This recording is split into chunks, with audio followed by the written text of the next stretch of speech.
vanonzi maparatroopers.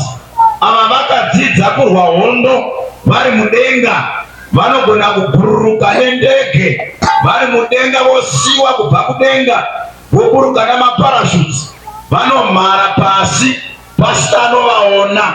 Iri boka iri rinondityisa zvikuru. Iro riboka iri rinogona zvekare kukanda zvombo riri muchadenga richinoparadza kembi yomuvengi nekuwanda kwake nesimba ranenge ainaro. Koita zvekare rimwe boka rinonzi the commando. The commando iboka ravanhu rekuti ava kana vodeployiwa sekuwanda kwatakaita pamutora nhanga, ngatitisu masoja ari kurwisa boka randikutsanangura nezvaro iri nemawandiro atakaita about more than 2000. Ava kana votumwa, avatumwi vari 1000, avatumwi vari 100, panogona kungouya 10 chete the commando. Vari 10 kudaro tese tinopera nekuwanda kwedu nekuda kweboka iri zvinonzi the commando. Saka boka re-the commando nemaparatroopers ndiro boka rinoumba inonzi the special forces. Ava vanhu ava vakatrainwa kurwa hondo nenzira dzose. Kuintelligence vanenge variko, havochecha Mwari. Kuintelligence they are paid. Pakumhanya netsoka vanogona, pakubhuruka muchadenga vanogona, kukanda kuti vari kure vanogona, zvemabhomba kudisconnecta vanogona, zvese zvingatsvakwa pamusoja. Iri boka iri rinoziva zvose. Iboka rinogona kuuya pano, rauya pano rogara pakati penyu, ragara pakati penyu saizvozvo hamuvaoni. Mogona funga kuti vamwe vedu votanga kustata kuti enemy yedu yakamira sei, inoshandisa zvombo zvakaita sei, vakakura sei, chii chatingaita kuti tivarwise. Kana vachinge vapedza vanenge vachitumira information kubase, vapedza kutumira information ndo vanotanga kudambura vanhu. Pavanodambura vanhu kunouya ma-armored trucks, machinda anenge akanamatira pazvimota vachivabatsira. Mukaona timu yarohwa iyi, zvavharana, hakuchisina rimwe boka richatumwa. Rikange rangotatsurwa makundwa pahondo. Ndo zvinoshandiswa nenyika dzapasi rino in terms of national security, especially panhau dzearmy. Ava vanhu ava vanotembwa navo, ava vanhu ava vanovimbwa navo, vanochengetedzwa, vanodadwa navo, vakakosha kupfuura vamwe vese. Zvino kana nyika dzepasi rino dzakarongeka zvakadaro, tigone kuchengetedzeka. Ko Mwari wokudenga mugreat controversy, does God have a special force?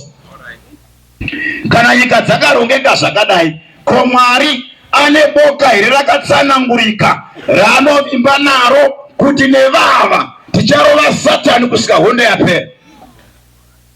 Ndo nyaya yatinoda kudzidza mangwananani.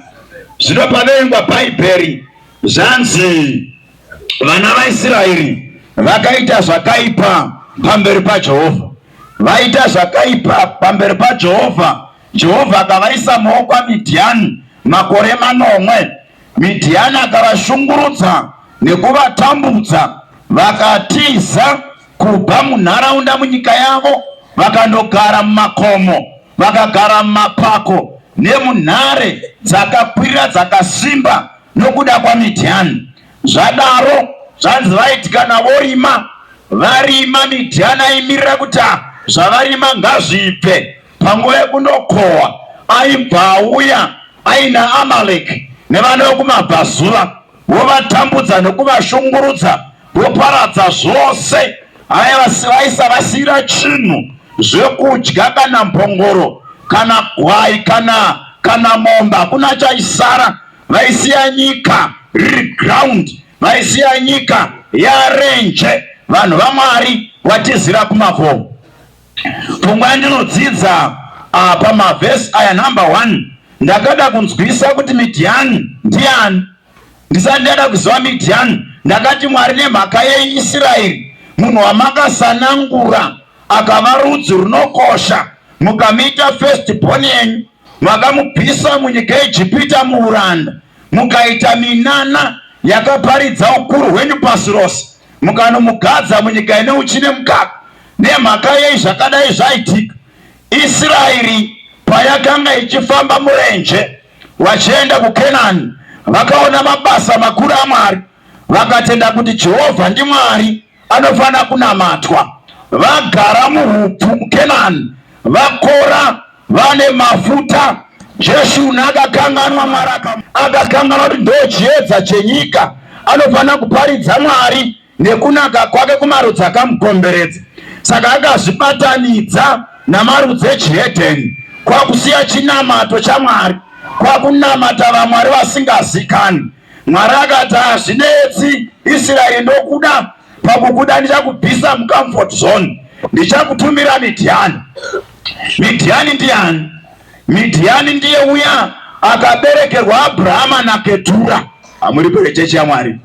Ndiye uya hama ya Isaac.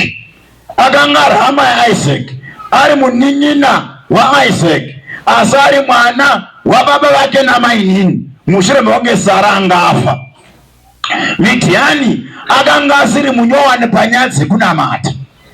Akanga akadzidza kuna Abrahama kuti Mwari anonamatwa sei. Asi Midhiani paakakura achipiwa nyika yake, wakarasa simba rekunamata Mwari. Hachechi buribweri. KuMidhiani ndokuya kune muprista anonzi Jetro. Ndiye akabatsira Moses ari mukwasha wake paakarora Zipora mugunda wake, kuti mukwasha, ndiri kuona wakaremerwa nekutamba mhaka dzavanhu. Mhaka dzose dzinongouya kwauri. Wanga wadi kugadza vakachenjera pakati paIsraeri, vanotamba mhaka duku dzinenge dzakakura, ndo dzaungagona kugadzirisa. Kuva kuti Midhiani akanga aine ruzivo pamusoro paMwari, kuti kudenga kuna Mwari anonamatwa, asi simba rekunamata Mwari ndo raanga akarashikirwa naro. Ndiye ari kutumwa kunopesecuta Israeri. Asi haindeka, anoenda naAmaleki. Amaleki mukaverenga pana Exodus chapter 17, akapotsa aparadzwa na Moses. Ndipo kapaya Moses paiti kana akasumudza maoko, Israeri yaitatsura Amaleki. Kana achingooneta, Israeri yaikundwa. Vana uri pamusoro pegomo ndopavanomubatsira naAroni kumusumudza maoko. Vachimusumudza maoko vaidambura kusvika Amaleki arohwa. This time around Amalek is coming for revenge. Saka itsvaka kuti angapinda sei. Saka anobatana naMidhiani.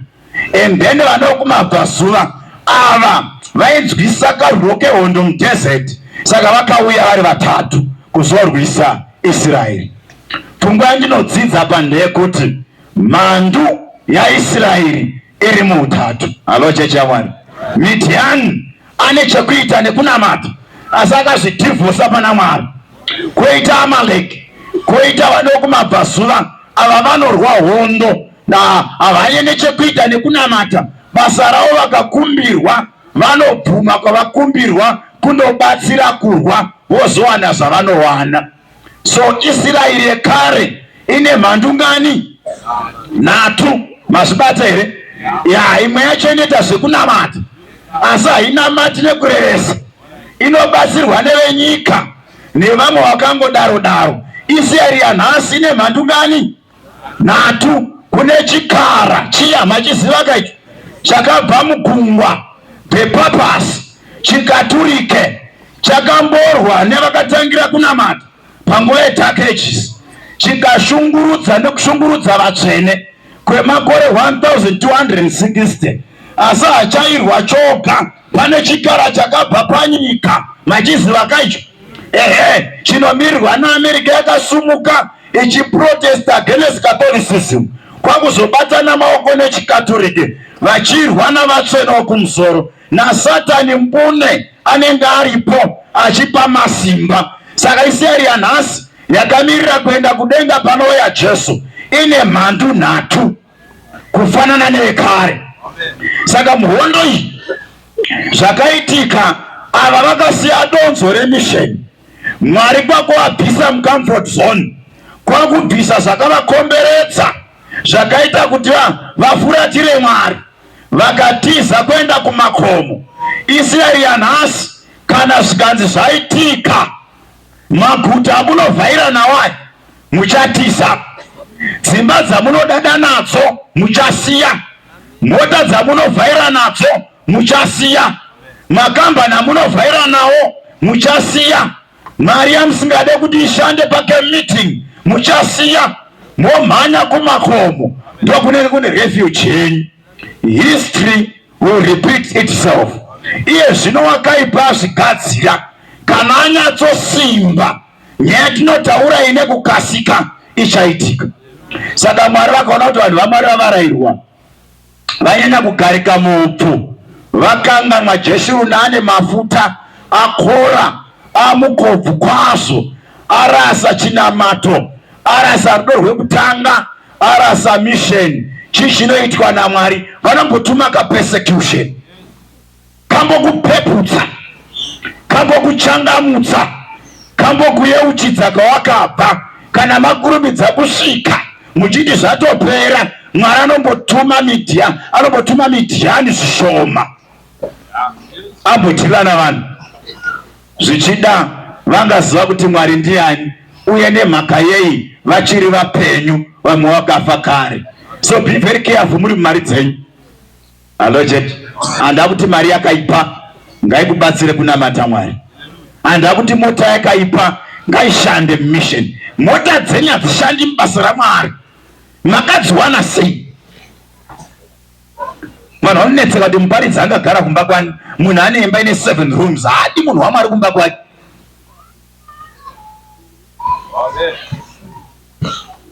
Saka vakachema kuna Mwari.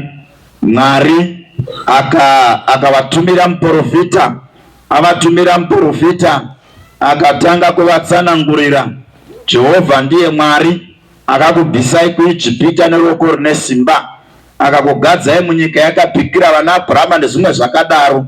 Zvadaro chinondikomborera pari kuitika nyaya idzi, vanhu vari kumakomo, Israeri iri kumakomo nokuda kwaMidhiani, apedza zvose, aparadza zvose.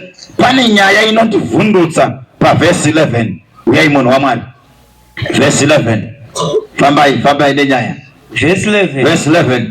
Zvino mutumwa waJehovha wakasvika akagara pasi pomuouki wakanga uri paOfra. Mutumwa waJehovha anogara pamuouki wakanga uri paOfra. Yes. Waiva waJoashi muAbhezi. Wanga uri waJoashi.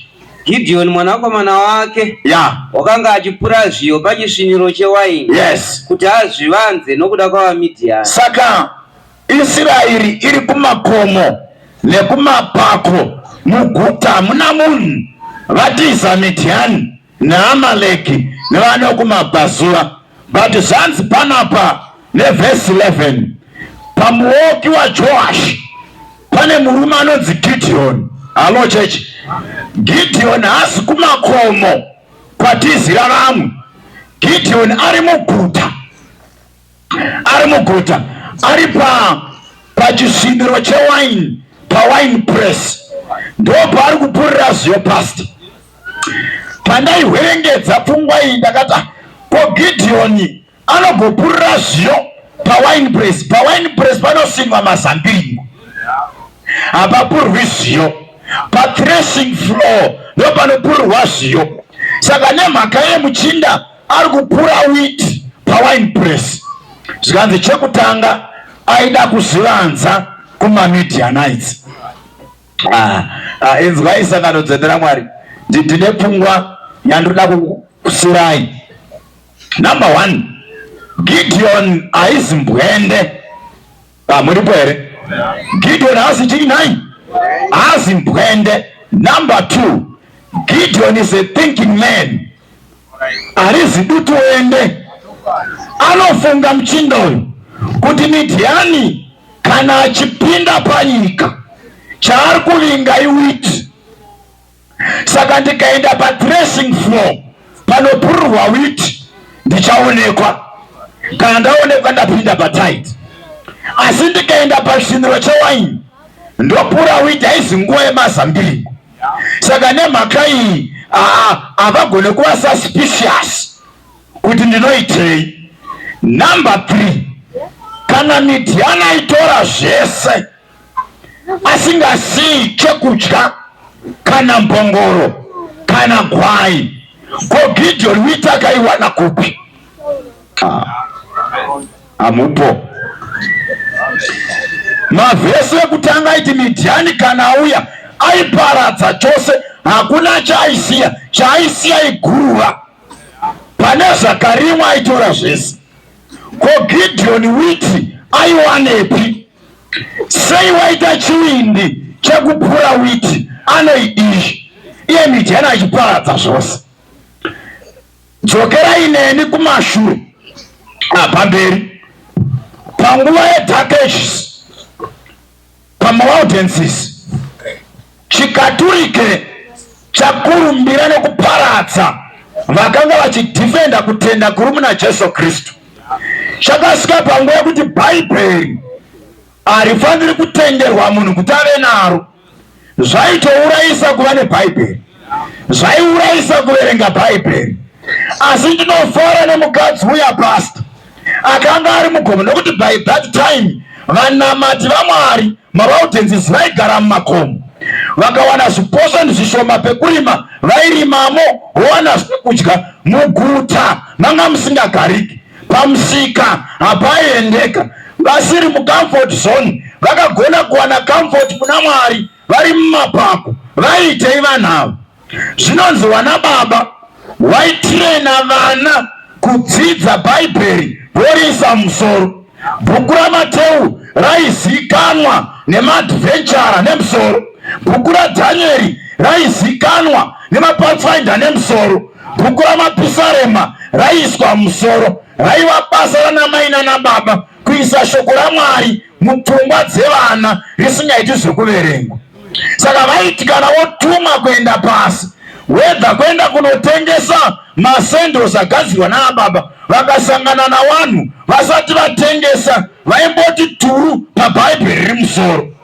Ndopandinodzidza imwe chembera vamwe mai vaye vaedza kupreserva Bhaibheri, vaibheka chingwa. Vaiti vakagadzira chingwa, pakati pechingwa vaisa mapeji eBhaibheri, votuma vana, endai munotengesa chingwa pasi pane vanhu. Kana chikatengwa chishoma chikasara, don't worry, distributai chingwa for free. Saka itenga chingwa, vanga vasina basa neprofit. Vaye donzo ravo ranga riri rekuti atenga chingwa chinogutsa nyama, paanochivekura pakati pacho anosangana neshoko raMwari. Asangana neshoko aiwana zvairambidzwa kuchechi naSatani namapristi nanapapa, ozva kuti Jesu richiri gwayana raMwari, achiri muponesi, achine simba rekuponesa unoswedera kwaari. Saka vana vaiti vakadzoka vasina mari, asingwa achapera, mai vaiti mbiri kuna Mwari. Saka mai vakapreserva Bhaibheri, wakaipa achida kuriparadza.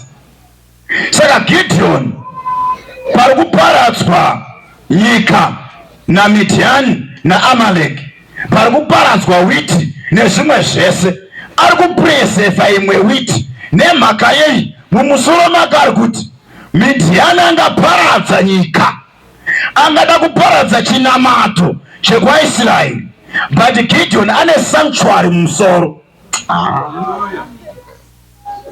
Ari kuti musanctuary yaMwari, Mwari wamadzibaba edu anogona kuzviita akatidzikinura. Musanctuary yaMwari mofana kuwanikwa chingwa, hatiti maiwanikwa zvingwa here. Marofu mangani 12 airepresenta marudzi mangani 12 avana vaIsraeri, ende chingwa ichi chairepresenta chingwa chinoburuka chinobva kudenga anova Jesu.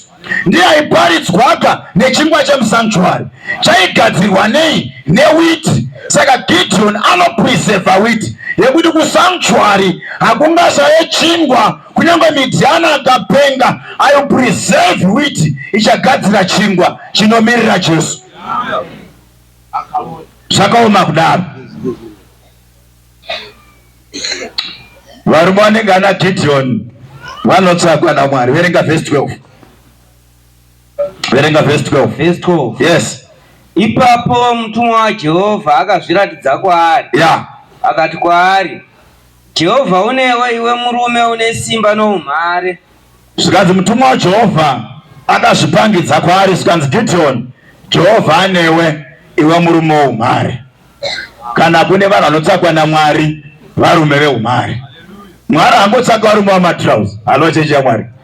Kune varume mbwende vekuti kana nyoka ikapinda manomira pamubhedha osvedza mbuya yaJona, uyai mhanyai, baba varipo, mukadzi ndiorova nyoka. Mwari anotsvaka varume veumhare, varume vasingakwati.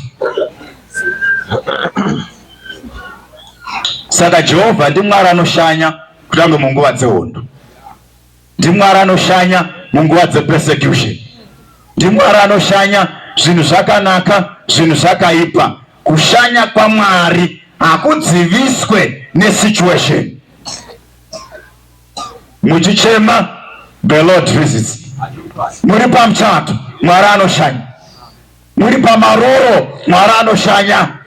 Mwanarambwa, Mwari anoshanya. Halo cheche Mwari. Nyika ine nzara, Mwari anodi nhai, anoshanya. Ine maguta, anongoshanya. Idzika yaMwari kushanyira vanhu in every situation. And hadziviswe nemamiriro ekunze. Zvikanzi Gideon uri murume weumhare. Mukaverenga verse 13, Gideon anobvunza mutumwa waJehovha kuti kana Jehovha ainesu, nemhaka yei zvese zvatiwira? Iye Jehovha kana ainesu, aripiko mamiracles akaitira madzibaba edu, akatibvisa kunyika yeIjipita? Iye zvino Jehovha atisiya akatiisa maoko amaMidianites. Saka Gideon anga ari munhu aimbonzvera kuti kana Jehovha ari Mwari, nemhaka yei zvatiwira? Chimboita nguva yekuasesa upenyu hwako uri musituation, chimbozvibvunza, Mwari kana akambondibvisapo, chii chandipinza apa pakamanikana nevana vangu? Kana akamboita munanapo tikafamba, kopa tasvika apa, tasvika sei? Hapana here patakavhiringa Mwari? Hapana here patakapokana naye? Dzimweni dzenguva unogona kubatsirika usati watanga kunongedza kana kuwana kupa mhosva. Pamwe ndiwe, pamwe ndibaba vako, pamwe vana vako vabva pamberi paMwari. Ukamboasesa zviri kuitika paupenyu hwako, unogona kubatsirika kudzoka, waona kuti maybe ndepapa panoda kugadziriswa. Mwari akakubatsira zvikava zvakanaka nesu. Enda verse 15. Timanye. Yes. Akati kwaari, haiwa Ishe, ndichagoponesa Israeri neiko? Tarirai, rudzi rwangu ruduku kuna vose vaManase. PaManase neni ndiri muduku kuna vose paimba yababa vangu. Zvikanzi enda nesimba rako unosunungura Isai baroko rwaMidhiani. Zvikanzi naGideon, ko nhai Ishe, kana makanditarisa ini ndiri weimba yaManase. Kuimba yaManase imba duku kwazvo, hakuna kana akamboitawo muchinda, hakuna kana akamboita mudhikoni kuimba yaManase, hakuna akamboita muprista, hakuna akamboita mambo. Kokuna naRubheni, vana Judha, vana Levi, vana Simeoni, vane mazita makuru, manga madii kuenda ikoko. Uye mumba mababa vangu tiri varopa, hatina chinhu. Ini wacho ndiri mudiki, ndine vakuru kwandiri. Zvikanzi naJehovha. Jehovha akati kwaari, zvirokwazvo ini ndichava newe, iwe uchakunda vaMidhiani. Zvikanzi naJehovha, Gideon, don't worry about status, don't worry about rank, don't worry about zvakakukomberedza. Ini ndichava newe, enda undosunungura Midhiani. Ndoda kutaura nasomeone ari panapo. Kana vanhu vachikuona vanokona se an outcast kuchechi kwenyu, vamwe vanokona semunhu asina maturo kumhuri kwaunobva. Asi Mwari hatarisi zvinoonekwa zvemunhu.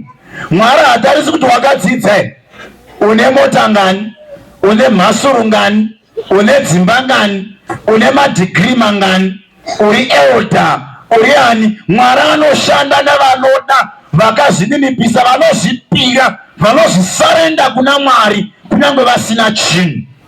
No vanotsvakwa naMwari, vari ready kushandiswa naMwari, vari ready kudzidza kuna Mwari, vari ready kuti Mwari, we surrender all to you, itai sokuda kwenyu matiri. Mwari hatarisi zvinhu, but church ine problem, pastor. Kana ichitsvaga vatungamiri navabati, inotsvaga vanhu vari zvinhu asi vasina chipo kana kuda mavari. Wanotsvaga vanhu vane zvinhu, so tikatsvaga ane mota inomhanya mhanya pacampsite, ane mari yacho anozvikudza, anokutongai nekuti ane mari, ada kutonga ufundiso power nekuti ane mari yani. Mwari hashandi nemari yenyu mukoma, chero pasina mari Mwari akakomanda kuti nheyo dzenyika ngadzimire pamvura pasina chiripo. God can command zvisipo zvovapo asingashandisi zvinhu, mari yenyu iripo, haana kana basa nayo. Saka usashamisana netumari twako, kuda kumirizika, kuda kuonekwa, kutonga pamusangano nekuti une mari ndeyako. VekwaManase Mwari anotoshanda pamusangano ukapera. Amen. Vana Giti vasina chinhu vakashoreka, uda kunamatwa because une influence, kugombedzerwa, kukumbirwa ngemudzimu kuti unze zvinhu mubasa raMwari. Gara nezvinhu zvako. Mwari anoshanda nevanosipira, vanoda, vanosundwa sana Gideon. Saka haatarisi chimiro chemunhu. Uyai munhu waMwari pa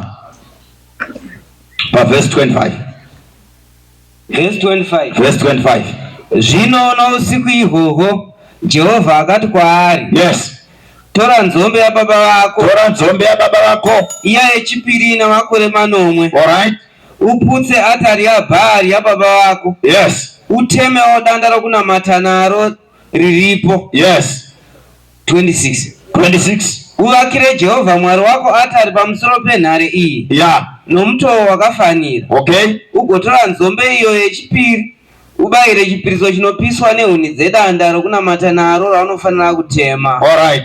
Ipapo Gideoni akatora varume vane 10 varanda vake, akaita sezvaakaudzwa naJehovha, asi haana kuita izvozvo masikati, asi wakazviita usiku. Saka Jehovha vakatya weimba yababa vake navarume veguta. kwakuya kuna Gideon usiku, zvikanzi Gideon, Midhiani aripo, Amaleki aripo, vana vamabhazwa varipo, ndakutuma kwenda kunorwa hondo, asi hondo yekutanga iri mumba mababa vako. Usati wanorwa naMidhiani, tanga waenda kunorwa nechinamato chababa vako chekunamata Bhaari. Saka anonzi before you fight Midhiani, there is a battle in your father's house. Enda unoparadza chinamato chaBhaari chakaumbwa nababa vako. Saka anonzi enda unoparadza aritari yaBhaari. Panzvimbo yearitari yaBhaari vakaauta yaJehovha. Padanda raAshera rekunamata naro, enda unoritema, huni dzacho dzishandisa kupisa chipiriso chaJehovha.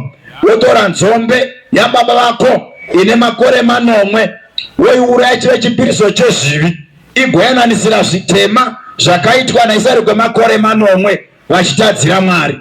Saka hondo yekutanga yaGideoni chaiva chinamato chababa vake, asati aenda kunoparadza Midhiani, nekuti chinamato ichi ndo chaunza Midhiani, chinamato ichi ndo chaunza Amaleki, chinamato ichi ndo chaunza urombo, chinamato ichi ndo chadzinga vanhu mudzimba dzavo, chinamato ichi ndo chaunza nzara, chinamato ichi ndo chaparadza mhuri, chinamato ichi ndo chadzinga Jehovha.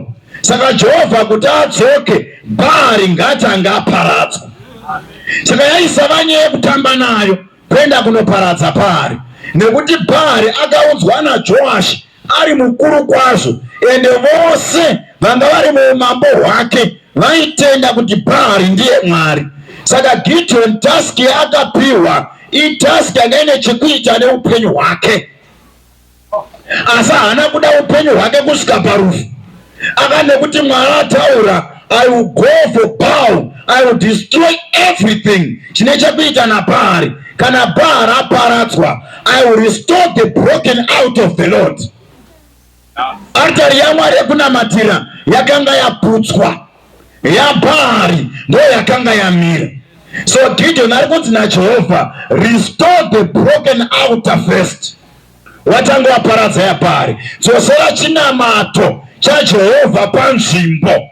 Kana wadzosera panzvimbo woyananisira zvitema zvakaitwa navanhu vako kwemakore 9, kana wadzosera chinamato chaMwari panzvimbo wochienda kunorwa naAmalek, you are now geared for this battle. Haugone kurwa naSatani kana altari yaBhaari yakachamira kumba kwako. Haugone kurwa naSatani kana zvaBhaari uchiri nazvo. Anouya akaklema zvake, saka usundi nyaya yacho. Ndiri kuti mai, kana muchine zvamakapiwa kumasowe, ingava mbiya yamakapiwa, angava mafuta amakapiwa, ingava ndaza yamakasunga muchiuno, chingava jira ramakapiwa, ungava muSamaria, ringava dhuku, chingava icho neicho, as long une chaSatani chauinacho, haugone kurwa naSatani ukakunda, nekuti ichocho ndo booster renetwork wakaipa. Zvofana kuparadzwa, Jehovha atange kutonga muupenyu hwako. So kana une chimwe chete chaBhaari, ngachiparare. Danda raAshera ngariteme, Jehovha atange newe. Network wakaipa ngaiparadzwe. Hazvigone kuponeseka une zvaSatani zvauinazvo. Hazvigone kuponeseka, hazvikwanisiki kuti Mwari vaite zvinhu mauri kana wakachabatirira kune zvowakaipa. Ngazviparare. Mafuta eshumba sarendai, haashandi paruponeso. Zvowakaipa ngazviende, Mwari atange patsva newe, anda kuisa zvake mauri usina chimwe chauinacho chaSatani. Amen. Wakaenda kumanjuzu ukapiwa zvawakapiwa, muchikwama mako muine zvinonzi zvinochengeta mari yako kuti isatorwa nevanotora. Hazvigone kuti Mwari atange newe zvaBhaari zvichipo. Ngazviparare. Saka chinamato chekutanga chaBhaari, Jehovha ari kuti ngachiparare. Kana wadhila naBhaari, ndochikutuma kuenda kunorwa naMidhiani. So kumba kwenyu unoziva hondo dziri kweyo, dzinotsvaka iwe uende kunoparadza. Kana zvadaro, Mwari woshanda newe pakurwa naSatani pamwe nengirozi dzake nevaanotuma nevaanoshanda navo. So Gideon, zvonzi neBhaibheri, akaita zvaakaita, asaisava oga. Akanga aine varume vakanga vari pasi pesimba rake, vari varanda. Saka anovatuma kuita basa iri voita pamwe chete nousiku, kuti azvivanze kubva kuvanhu vakanga vari muguta rake. Pastor Gideon was a man of means. Kunyange akanga ane zvinhu zvake, aisapeta maoko achiti vasina mari type. Kune vanhu vanofunga kuti kana vaine mari havaende kuwitnessing. Witnessing ndiye vanhu vasina mabasa, vasina zvekuita. Gideon kunyange anga aine zvinhu, akaita basa navaranda vake, akaisa personal effort pakuti Mwari vasunungure Midhiani. Haana kungosunda vanhu, iye akaisa maoko muhomwe. Iye nezvinhu zvake vakapinda mubasa raMwari. Mwari anotsvaka mune zvinhu zvanhai. Iwe nemari yako pinda mubasa raMwari, iwe nemombe dzako pinda mubasa raMwari. Kuti vana vatumira ngore kutakurisa huni. Saka at least pane oenda iwanikwa pauri kudiwa, umoisawo simba rako chero une mari. Ndizvo zvinotarisirwa naMwari mukati mehondo iyi. Uyai munhu waMwari, zvakaitika. Gideon aita zvaaita. Manyai pachapter 7, nguva hadzichatitenderi tiite round up. Chapter 7, erenga verse 1. Verse 1. Zvino Jerubhaari ndiye Gideon. Yes. wakamuka mangwanani iye navanhu vose vaiva naye. Yes. Vakandodzika matenda avo patsime reHarod. Misasa yaMidhiani yakanga iri nechokumusoro kwavo. Yes. Pachikomo chemore. Pavanga vakakeba vaMidhianites. Famba. Jehovha akati kuna Gideon. Vanhu vaunavo vakawandisa kuti ndiise vaMidhiani mumaoko avo. Yes. Kuti vaIsraeri varege kuzvikudza pamberi pangu vachiti. Yeah. Maoko edu ndiwo akatiponesa. Famba. Naizvozvo zvino. Yeah. Enda undoparadza vanhu. Vazvinzwe. Enda unoparidzira vanhu. Vazvinzwe. Uti ani nani unotya. Unodedera. Ngaadzoke hake. Abve pagomo reGiriati. Vanhu vane zviuru zvina 22 vakadzoka. 22,000 vakasara nezviuru zvine kukasara 10,000. Saka Gideoni waita matesta aita kuna Mwari, abvutsikana kuti shuwa Jehovha aneni, wandituma kundorwisa Midhiani. Zvinonzi akaunganidza rudzi rwaManase, rwaZebhuruni, vakauya pagomo reHarod, varume vanga vakazvipira kuenda kunorwa hondo, vaitendwa navo naIsraeri. Vaungana vaiva 32,000 masoja anga akadyirwa kunorwa hondo zvemhando yepamusoro. Jehovha kwakuti kuna Gideon, vanhu vawiri navo vakawandisa. Ukanokunda Midhiani 32,000 vachazvikudza vachiti nesimba redu takarwisa Midhiani tikakunda. Vakazviwanira mbiri, vakasaona Mwari pakurwa kwavo. Zvikanzi chienda Gideoni semurayiro. Vanhu havangoindi kuhondo vasina kuverengerwa murayiro wehondo. Haungogaruki makuhondo musina kuudzwa marching orders. Hamuindi kuhondo musina kutanga maudzwa mitemo yehondo. Saka Gideon ari kunzi enda unoverenga Deuteronomy chapter 20. Manepa Deuteronomy chapter 20. Enda unoverengera masoja asati aenda kuhondo, tuone kana vakafanira kuenda kunorwa naMidhiani. Deuteronomy chapter 20. Manya munhu waMwari papa nguva dzaenda. Enda verse 5. Verse 5. Navakuru vanofanira kutaura navanhu vachiti. Vakuru ngavataure navanhu vachiti. Pano munhu here wakavaka imba itsva. Pane here akavaka imba itsva. Uchigere kutanga kuigara. Ngadzokere kumba kwake. Kuti arege kufa pakurwa. Arege kufa kuhondo. Akatanga kuigara. Verengesa. Mweya wakuperera. Right. Verenga. Ngadzokere kumba kwake. Tangisa. Navakuru vanofanira kutaura navanhu vachiti. Pano munhu here wakavaka imba itsva here. Achigere kutanga kuigara. Ngadzokere kumba kwake. Kuti arege kufa kuhondo. Akatanga kuigara. Saka Gideon aunganidza 32,000 masoja, right gentlemen, ati auda kuenda kuhondo. Asi chekutanga pakuwanda kwenyu pane rakavaka imba nyowani, asati atanga kuigara. Kana aripo anogona kunofira kuhondo, umwe akagara muimba nyowani yaashindaira kuvaka, iye asina kuigara. Hanzi pakabuda masoja akanga aripo saitembwana, vakati varume kuPorodheo, imba yangu iya yashuwa ndogona kunofa, ndisina regai ndidzokere. Varume vakasvika vaibatwa nedzimba ndokubva vabuda. Zvikanzi aisi varume, toona maybe next time pakaita chimwe chimurenga tamboti gare kudzimba dzedu tinogona kuzobatana nevamwe. Verenga verse 6. Uye pano munhu here wakarima munda wemuzambiringa. Pane here akarima munda wemuzambiringa, achigere kudya michero yawo, achigere kudya mazambiringa acho. Ngadzokere kumba kwake. Arege kufa kuhondo. La michero yawo, akasadya michero wawo. Zvikanzi pane here akarima munda wake muzambiringa, ane mazambiringa akuibva. Mazambiringa anogona kutoibva ino varume mukafira kuhondo. Verenga verse 6. Uye pano munhu here wakarima munda wemizambiringa, uchigere kudya michero yawo. Ngadzokere kumba kwake kuti arege kufa pakurwa, umwe akadya michero yawo. Verse 7. Uye pano munhu here wakanyenga musikana uchigere kumuwana ngadzokere kumba kwake kuti arege kufa pakurwa mumwe akamuwana. Verse 8 uye vakuru vanofanira kutaurawo kuvanhu vachiti pano munhu here unotya uno mwoyo unovhunduka ngadzokere kumba kwake kuti mwoyo yehama dzake irege kunyauka somwoyo wake. Saka ndo mutemo hondo unoverengwa naGideoni.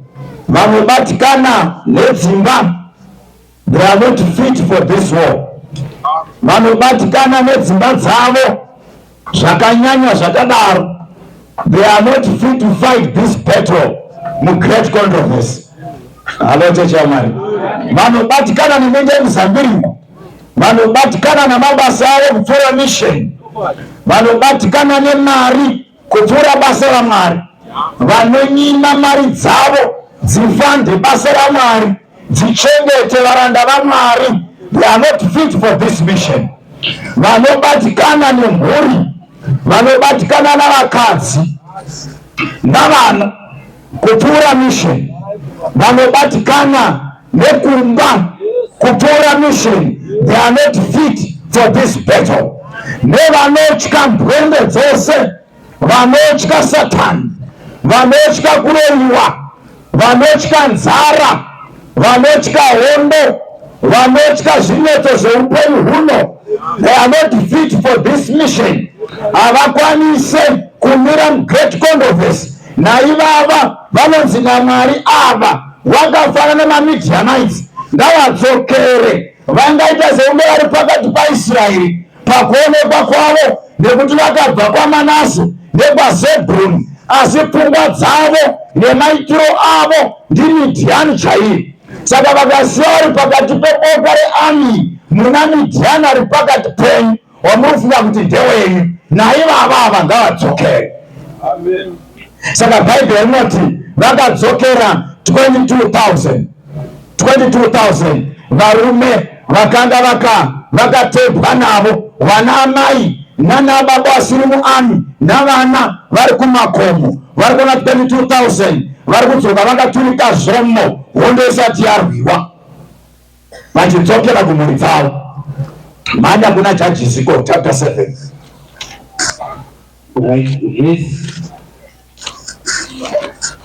Pavasira verse 4. Ipapo Jehovha akati kuna Gidheoni, nazvino vanhu vachiri vazhinji, enda navo kumvura. 10,000 vasara Gidheoni kurwisa enemy yakawanda sejecha regungwa, vakawanda.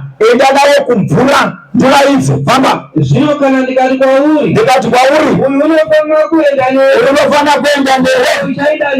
uchaenda newe. Kana ndikati kwauri, uyu haafaniri kuenda newe, haangaendi. Ipapo vakaenda kuvanhu kumvura, ndokuenda pamvura. Jehovha akati kuna Gidheoni, 10,000 masoja anakomanda Gidheoni vari pamvura. Zikazi umene umwe anokapa mvura nerurimi sezvinokapa imbwa, unofanira kumisa kune rumwe rutivi.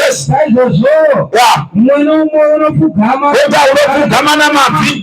Zvino vanhu vakanga vakapa famba maoko avo kumurova, vachitora mvura vachimwa. Vakaita varume 300 asi vamwe vose vakaita zvekupfugama vakatarira pamvura. Ipapo Jehovha vakaita 9,700. Ndichakuponesai navarume avo namazana 3 vakakapa. Saka 10,000 masoja vasvika pamvura vari kusikirinwa naJehovha. Zvikanzi vachatora mvura neruoko vachiisa parurimi rwavo vachinwa, isa kune rumwe rutivi. Ivavo vakaita 300. Zvikanzi vachapfugama namabvi vachimwa mvura vakatarira pamvura vakaita 9,700. Zvikanzi naMwari wazoona kaGidheoni 300 vari kutora mvura namaoko vakatarira kumuvengi. Ava vane ati yekurwa vasvika parefreshment, havakangana kuti vari muhondo. HalotechaMwari.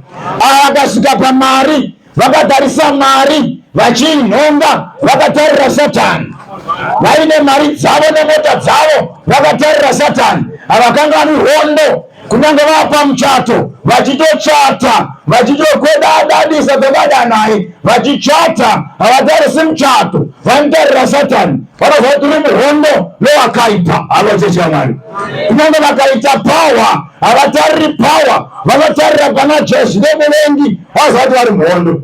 Koita 9700 vasvika paMwari vanotarira paMwari, havachatariri muvengi. Zvikanzi havari dangerous avo. Hello church. Zvikanzi ivava vakafana naMidhiani. Tine vanhu vakawanda vainamata Mwari, pavakasvika pamvura inozorodza vabuka pamvura vakakanganwa kuti tiri muhondo naSatani, vakarasa misheni. Saka 300 soldiers, zvikanzi naJehovha ne300 Gideon uchanorwana Midhiani ukakunda. Anotecha Mwari ndoshamusikana Mwari. When the stakes are so high, God is busy screaming his army from 32,000 to 10, from 10 to 300. Vari kundorwa nejecha regungwa. Saka pastor ndobvisa kuti Mungu akaita seino. The time of the shaking is now. Tofunga kuti tiri vamwe chete pahondo iyi, tiri vamwe chete pakunamata Mwari, tiri vamwe chete pamisheni, asi Mwari ari busy kuscreena, ari kutsvaka a special force, ari kutsvaka masoja chaiwo aanovimba nawo asingazungunutswi nezvinhu, vanenjwa hardness, vanotarira pana Jesu, vakakomberedzwa nezvakavakomberedza, havana basa nazvo. Kana mari ikavapo havana basa nayo, kana dzimba dzikavapo havana guta rinogara, kana mhuri dzikavapo haina basa, kana zvinonetsa zvikavapo, vakatarira pana Jesu. Vanhu nomukwanisi wokutenda kwedu havarasa misheni. Ava vanogona kurasikirwa nezvose kusvika varwa hondo nechitema vakakunda. Vari kutsvakwa naMwari. In the time of the shaking, vamwe vari kusiftwa, vari kupepetwa, vasvika paMwari vanosiyiwa panzira. Vamwe vari kupepetwa, vapepetwa, vakundwa neurwere vanosiyiwa pamuprofita ari maSabata. Vamwe vari kupepetwa, vachipepetwa, ashungurudzwa nemurume, haarambwa nemurume, anosiyiwa ari pananga pamuturi danga adzoka. God is busy screaming his army. Ari kutsvaga cream inoshandika naye, cream. Saka ne 300, as if it was not enough, zvikanzi Gideon disarm your army. Ngavasiye minondo, ngavasiye mashield, ngavasiye mapfumo, zvombo zvako Gideon zvauri nazvo nemauto ako, chenjera parutivi. Torai hari, torai matochi nehwanani. Kalochecha Mwari, zvikanzi nehari namatochi muchanokunda Midhiani. Strange weapons. This God is very strange. Wazati nzira dzaMwarika, Mwari haana formula. Zvokuta itaiza kuti kare pakaita witness zvaidai nekudai kare angari mazuva acho. Mwari ane nzira dzake. Panguva imwe neimwe chinhu chinokosha kuteerera izwi raMwari ati tiitei panguva yakaita seino. Mupfungwa dzenyu nekuronga kwenyu handizvo zvaMwari. Mwari ane nzira dzake. Nzira dzaMwari hadzigone kunzverwa. Chinokosha kuteerera Mwari, especially mazuva nekupedzisira. Kaminturo kakuita ndechechaka kwakuenda checha tichakuhwisisi nanasitundu vheti taidai anga ari mazuva acho anaya mazuva mamwe. Inzwa izwi raMwari achitaura. So namasoja 300 mukomana akanzi enda unotapfira Midhiani. Tiverenge vhesi rekupedzisira, tiverenge kunamata. Iri vhesi iri ndida kurinamira pamusoro penyaya 2 Samuel chapter 23 verse 14 to 17. Kuyanaro chakati vatanamata nguva dzaende. 2 Samuel chapter 23 verse 14 to 17. Famba tinamata. Verse 14. Zvino nenguva iyo David akanga ari munhare, uye vanhu vavaFiristia vaiva paBheterehemi ari paBheterehemi nenguva iyo 15 baba. David akapanga akati. David akapanga akati. Dai mumwe achindipa mvura padzimbe reBhethlehemu ripasuo ndimwe. Ipapo mhare idzo nhatu dzakapasanira nepakati pehondo yavaFilistia vakandochera mvura patsime reBhethlehemu. Vakaitora vakauya nayo, asi iye vakaramba kuinwa. Vakudurira pasi kuna Jehovha akati, haiwa Jehovha, handingaiti chinhu ichi. Ndingagoma ropa revarume ava vakaenda vasingava neupenyu hwavo here. Vakaramba kuinwa. Ndo zvakaitwa nemhare idzi. So pandaifunga nyaya yeGidheoni yevarume 300 vari kurwa naMidhiani, ndakafungawo zvekare nyaya yaDavid ari pagarrison remaPhilistines, abviswa muBhethlehemu, rakombwa nevavengi nemaPhilistines. David anonzwa nyota, asi kwaakanga ari kwaiva namatsime ane mvura, asatoda mvura yepatsime repaBhethlehemu.